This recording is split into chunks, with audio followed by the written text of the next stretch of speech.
So if you're considering buying a Dyson V15s Submarine because you want that mop head, then you might be thinking to yourself, why don't I just buy the mop head on its own and I use that with any Dyson cordless vacuum that I already own? Maybe it won't work with something older like a V7 or a V8 or something smaller like that V7 or V6. But if you have a V11 like this one or a V12, those are pretty similar to the V15. And you might be thinking, let me just go ahead and buy the head for whatever it costs, $300, who knows, but it's cheaper than buying the $1,000 V15s, which you probably don't really need if you already have one. So here is a V15s Detect Submarine mop head. We know it works with the V15s, and let's go ahead and try it with this right here, which is a V11. It's maybe 3-4 years old. It's in really great shape, but it came out well ahead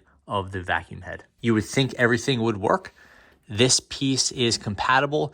This is high powered. This has the large capacity battery. So what's stopping it from working? And clearly, like, you're not using the vacuum. This is blocked off. It's just providing power to the mop head from the vacuum. And this is the electrical connection. So everything seems like it should work. Join the two, clicks in nicely, and remove this, start our test.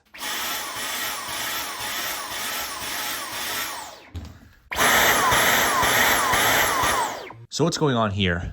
Basically, when you hear that pulsing sound or you see this yellow indicator, that means the vacuum believes there's a blockage. And that actually makes sense here because the airflow is actually blocked and no air is coming through this because what should be a hole here is blocked.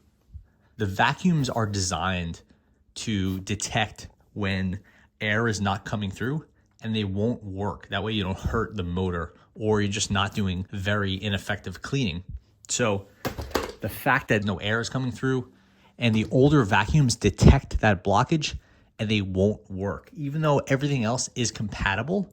And that includes the V15, which is the same vacuum as the V15s, but it doesn't have the software that lets the vacuum detect the mop head and say, okay, when the mop head is in place, a blockage is fine. So run normally, do the suction, get the electricity flowing to the powered mop head, turn this, do everything, because that blockage is not a problem.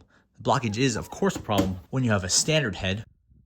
But with the mop head, you want to ignore it, and only the V15s Detect understands that scenario. The older vacuums, unfortunately, don't do it.